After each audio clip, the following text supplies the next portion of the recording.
As you go to sell your house, you're going to be told a lot of things: how to spruce up your curb appeal, how to keep it clean, how to have showings, how to negotiate a great offer. But there are three things I'm going to tell you today that you may not be hearing. There are three things that you cannot say during the process of selling your house. What are the three things that you can't say? That's what we're talking about today, and we're starting right now.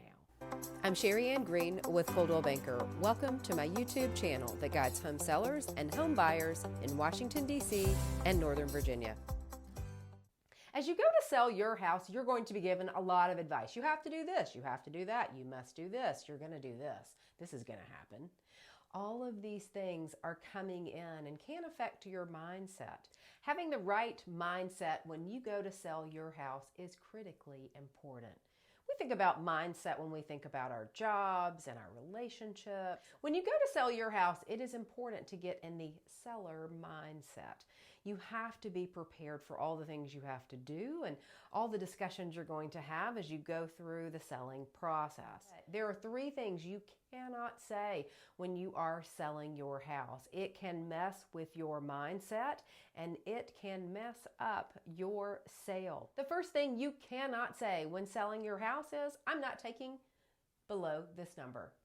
I know where you're coming from. We all have a bottom line number that we have already thought about even before our agent has walked in the door to do a listing and marketing presentation. You probably already have an idea in your head of what your house should sell for in your mind. But what we have to remember is going into the selling process with that mindset, with that phrase at the forefront, "I'm not taking less than X for my house," can set you up for trouble.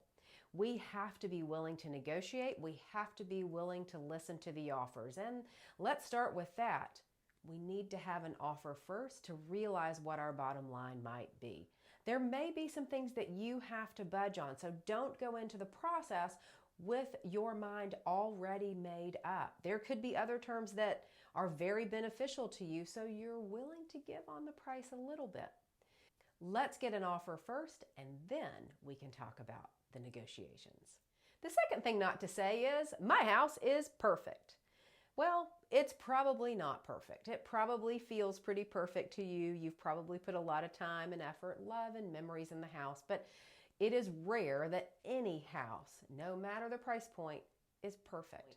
There is almost always something in all of our homes that could use a little attention, whether it is a new smoke alarm or some GFCIs need some attention or something else. It is rare that a home is perfect. So coming clean with what you need to disclose, if you know there are things that need to be repaired, if you know that there are things that are broken, telling the truth about those things is exactly what you want to do. Or if you can have those things repaired before you put your house on the market, that's wise as well. But avoid saying, "My house is perfect," because it is likely not. The third thing to not say when you are selling your house is, "I spent this amount of money on all of the upgrades and therefore I want it all back." The truth is, you may have spent a lot on the Brazilian cherry floors or the tile you flew in from Italy, but a buyer may not pay you back dollar for dollar for that. Some of the things that you put in your house, that we all put in our house, are things that we want and we want to enjoy them. So you should do those things because you love the beauty of that product. The buyer isn't going to want to see a laundry list of what you paid for all of the upgrades. It's probably not going to matter to them. Yes, they will notice that the work is done. They will notice that the house looks beautiful and it looks great, but they're not going to look at your laundry list and add that to the price at which they think is the value of the home.